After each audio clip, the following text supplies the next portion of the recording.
Kawal tiger reserve జన్నారంలో అటవీ divisional అధికారిగా పనిచేస్తున్న ఎం రామ్మోహన్ గారు గత 4 సంవత్సరాలుగా పర్యావరణం, అడవులు మరియు వన్యప్రాణులపై రాసిన పలు విజ్ఞానదాయక వ్యాసాలు ఈనాడు దినపత్రిక సంపాదక పేజీలో ప్రచురించడం జరిగింది. వీటిలో కొన్నింటిని ఎంపిక చేసి ప్రమాదంలో పర్యావరణం అన్న టైటిల్తో రైతు నేస్తం పబ్లికేషన్స్ చైర్మన్ అయిన పద్మశ్రీ యడ్లపల్లి వెంకటేశ్వరరావు గారు ఒక అందమైన, ఆకర్షణీయమైన పుస్తక రూపంలో ప్రచురించడం జరిగింది. ఎన్టీఆర్ స్టేడియంలో జరుగుతున్న 38వ హైదరాబాద్ పుస్తక ప్రదర్శనలో ప్రజాకవి అంజశ్రీ ప్రాంగణంలో కొంపెల్లి వెంకటగౌడ్ వేదిక మీద తెలంగాణ రాష్ట్ర ప్రధాన ముఖ్య అటవీ సంరక్షణాధికారి డాక్టర్ సి సువర్ణ చేతుల మీదుగా జరిగిన పుస్తకావిష్కరణకు సంబంధించిన వీడియో మీ అందరి కోసం.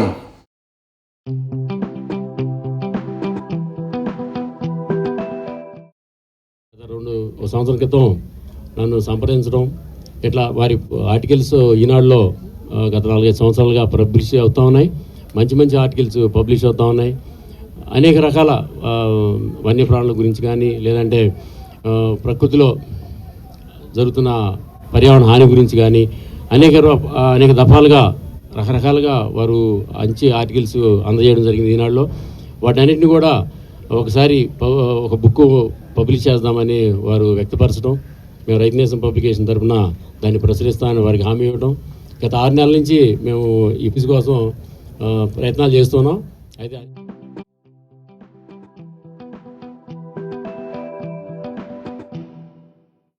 ఈనాటి సమావేశానికి ముఖ్య అతిథిగా విచ్చేసిన డాక్టర్ సి సువర్ణ, ప్రధాన ముఖ్య అటవీ సంరక్షణాధికారి తెలంగాణ రాష్ట్రం, వారి చేతుల మీదుగా రామ్మోహన్ గారు రాసిన ప్రమాదంలో పర్యావరణం అన్న పుస్తకాన్ని ఆవిష్కరించడం జరిగింది.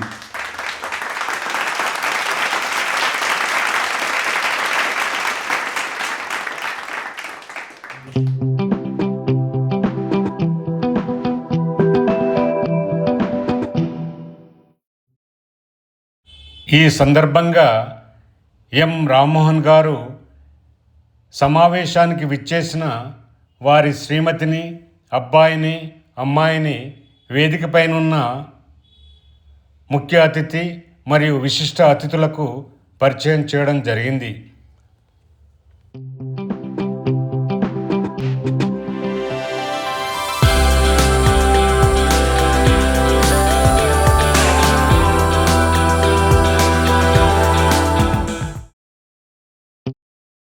ఈనాడులో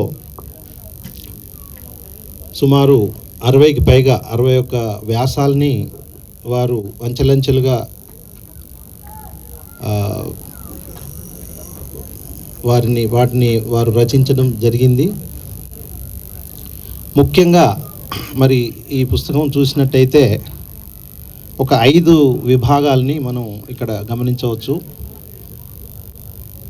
అటవీ పర్యావరణం ఒక విభాగం, తర్వాత వన్యప్రాణులకు సంబంధించిన విభాగం ఒకటి, జీవ వైవిధ్యానికి సంబంధించినటువంటి విభాగం ఒకటి, తర్వాత పులులకు సంబంధించి ప్రాజెక్ట్ టైగర్ అయితేనేమి పులుల ఆవాసాన్ని అంటే ఆవాస నిర్మాణం నుంచి మొదలుకొని ఆవాసాన్ని కాపాడు బర్డ్స్, బీస్ట్స్, ఈ 4 Bsని వారు టచ్ చేశారు వారి వ్యాసాల్లో.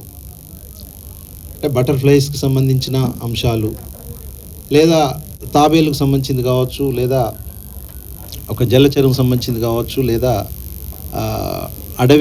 అడవికి సంబంధించిన సమస్య.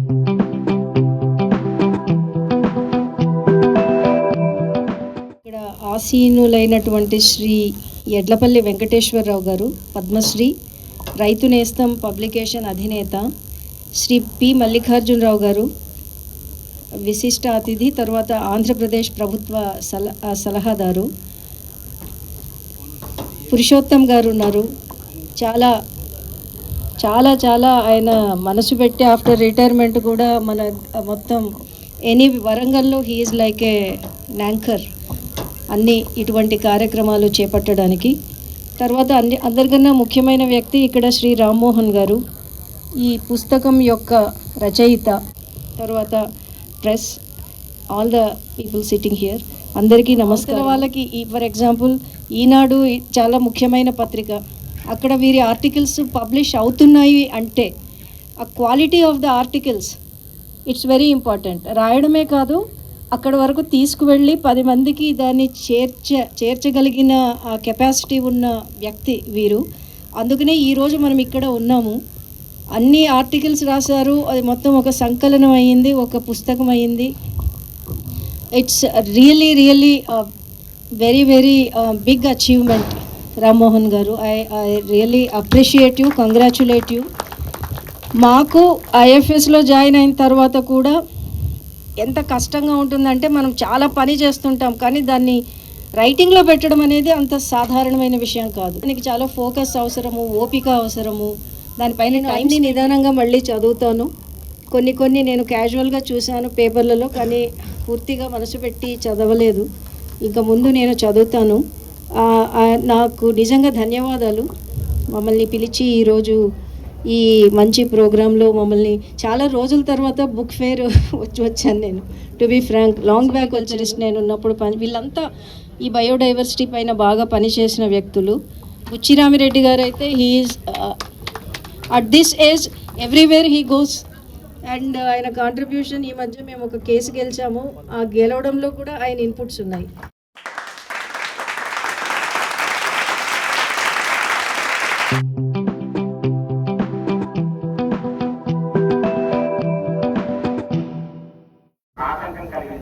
మీరు పుస్తక రచయితగానే చూస్తున్నారు. మీరు ఒక అత్యుత్తమ అటవీ అధికారి. ఆయన అత్యుత్తమ అంటే డెడికేషన్తో, సిన్సియర్గా డెడికేషన్తో పనిచేసే అధికారి.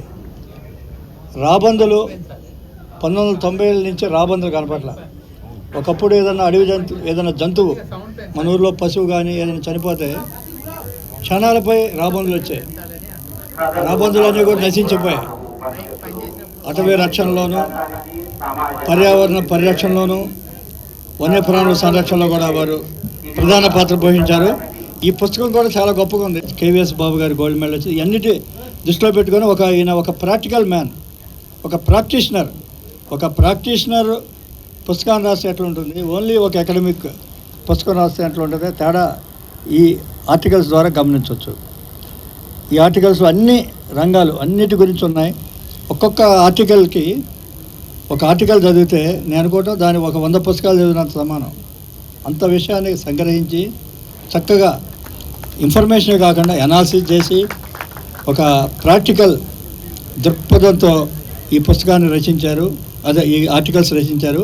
ఈ ఆర్టికల్స్ని సంకలనం చేయటం, పబ్లిష్ చేయటం, ఇందాక వారు కూడా చెప్పారు సువర్ణ గారు, ఆర్టికల్స్ రాసినా దాని ఒక పుస్తక రూపంలో పబ్లిష్ చేయటం వాళ్ళే మేము చూసాం. చాలా ఫారెస్ట్ బుక్స్ వాళ్ళ డబ్బులతోనే ప్రింట్ చేసుకుంటారు, అంతేగాని ఆ ప్రజలకు వెళ్ళింది లేదు. ఇక్కడ రైతు నేస్తం మరి వారు వెంకటేశ్వరరావు గారు ఎంతో ఇంట్రెస్ట్ తీసుకొని చాలా ఉపయోగకరమైన పుస్తకాన్ని తీసుకొచ్చినందుకు వారికి ప్రత్యేకంగా అభినందిస్తున్నాను.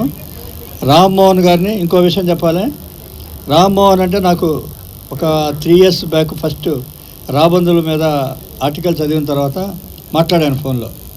ఆయన్ని ఇది 2వ సారి చూడటం, కానీ ఏ సమస్యను నాతో చెప్తాడు ఆయన. అంత రెగ్యులర్గా మేము ఫోన్లో మాట్లాడతాం. ఫస్ట్ క్లాస్ ఆయన ఎటువంటిదో కూడా నాకు తెలియదు. ఫోటో చూసాం కానీ ఆయన మనిషి ఎటువంటిదో తెలియదు. ఒక ఫంక్షన్లో చూశాను. దాని తర్వాత రెగ్యులర్గా రామ్మోహన్ గారు మీరు సిన్సియర్, మీలాంటి వాళ్ళు కావాలి ఈ సమాజానికి. ఇది ఒక డిపార్ట్మెంట్కే పరిమితం కాదు. అడవులను కాపాడాలన్నా, చెట్లు రక్షించాలన్నా, ఈ పర్యావరణాన్ని గురించి ఆలోచించాలన్నా ఇది ఒక ప్రజా ఉద్యమంలాగా ప్రజలందరిలోనూ చైతన్యం వస్తే తప్ప దీన్ని మనం సాధించలేము. మనం ఎంతో అభివృద్ధి అయింది అనుకుంటున్నాము. ఈ రోజున ఢిల్లీ పరిస్థితి ఎట్లుంది చెప్పండి. మన అభివృద్ధి అంతా ఒక ఎత్తు, ఈ పర్యావరణాన్ని మనం పట్టించుకోకపోవడం ఒక ఎత్తు. అందుకని ఏ అభివృద్ధి అయినా కానీ ప్రపంచంలో అది సుస్థిరంగా ఉండాలంటే పర్యావరణాన్ని విస్మరించకూడదు. ఒక మాట చెప్తూ మరొకసారి వీరందరినీ, రామ్మోహన్ గారిని అభినందిస్తూ, మరి ప్రత్యేకంగా వెంకటేశ్వరరావు గారికి ప్రత్యేకమైన కృతజ్ఞతాలు. ఎందుకంటే ఒక పర్యావరణవేత్తగా వ్యక్తపరుస్తూ ఈ అవకాశం ఇచ్చిన మీ అందరికీ నా హృదయపూర్వక నమస్కారాలు, ధన్యవాదాలు.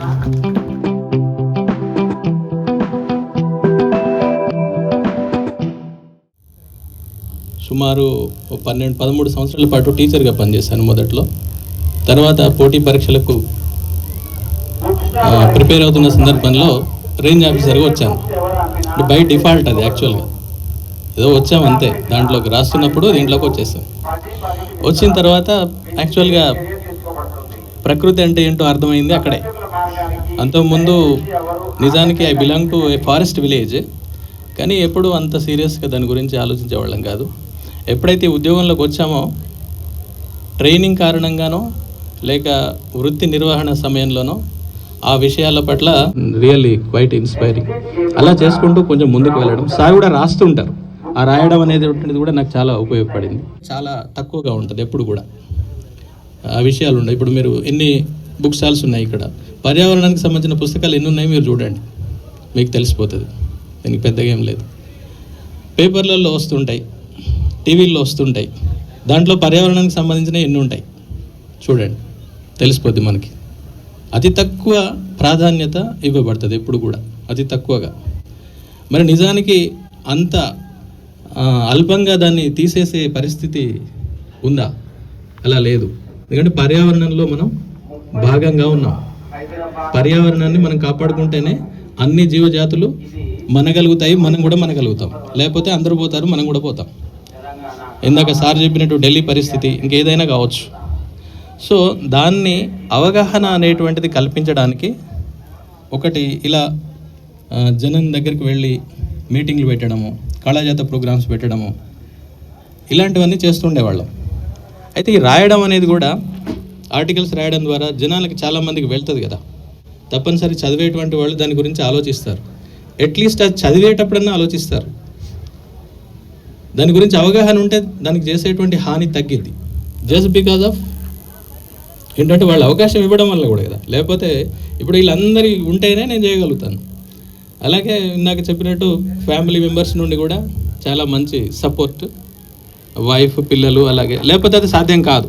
It is not possible without getting any support from the near and dear.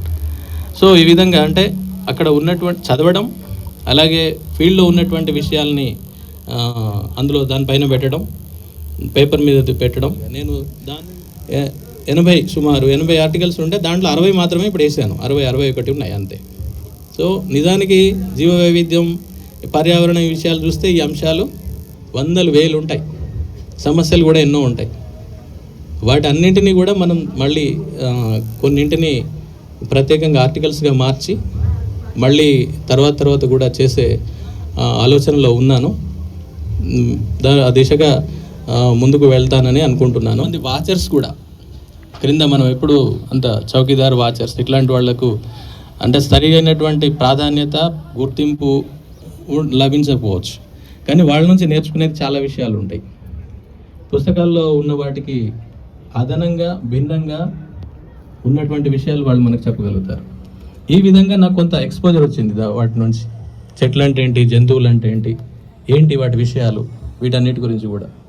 వీటన్నిటికీ ముఖ్యంగా నేర్చుకోవడానికి దాని కార్యక్షేత్రం ఏంటంటే బెజ్జూర్ అనేటువంటి ప్రాంతం. అది సుమారు 450 కిలోమీటర్లు ఉంటుంది ఇక్కడికి. సార్ ఇచ్చేటువంటి ప్రోత్సాహానికి నాకే ఆశ్చర్యం అనిపిస్తుంది అప్పుడప్పుడు. అంత చాలా చేస్తారు, వెరీ మోటివేటింగ్. అతి కొద్ది మంది ఉన్నటువంటి ఆఫీసర్స్లో ఆయన ఒకరు. I'm getting very good feedback and very good motivation from the elders. అలాగే ఇక లివింగ్ లెజెండ్ ఎవరు, మన బుచ్చరం రెడ్డి సార్. అంటే ఎంత స్ఫూర్తి కలిగించేటువంటి విషయాలంటే, ఆయన ఒకసారి రాబందులకు సంబంధించి సంరక్షణ కార్యక్రమాలు అవి వస్తుంటే హిందూలో బాగా రిపోర్ట్ అయ్యేది, అది హిందూ పేపర్లో. దాన్ని చదివి ఆయన ఒక కార్డు రాశారు నాకు.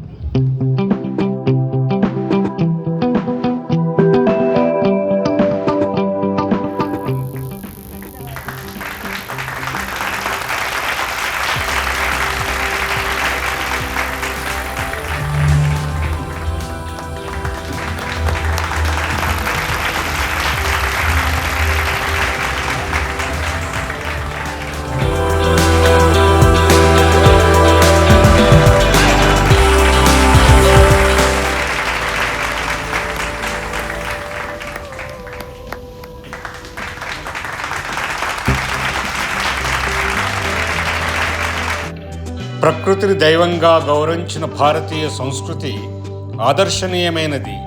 అలాంటి ప్రకృతిని కాపాడుకోవడం పరమాత్మని సేవగా భావించి ప్రతి ఒక్కరూ పర్యావరణ పరిరక్షణలో భాగస్వాములు కావాలన్న గౌరవనీయులు శ్రీ ముప్పవరపు వెంకయ్య నాయుడు మాజీ భారతదేశ ఉపరాష్ట్రపతి గారి ఆకాంక్షను నెరవేర్చే దిశలో మనమందరము కలిసికట్టుగా అడిగేద్దాం.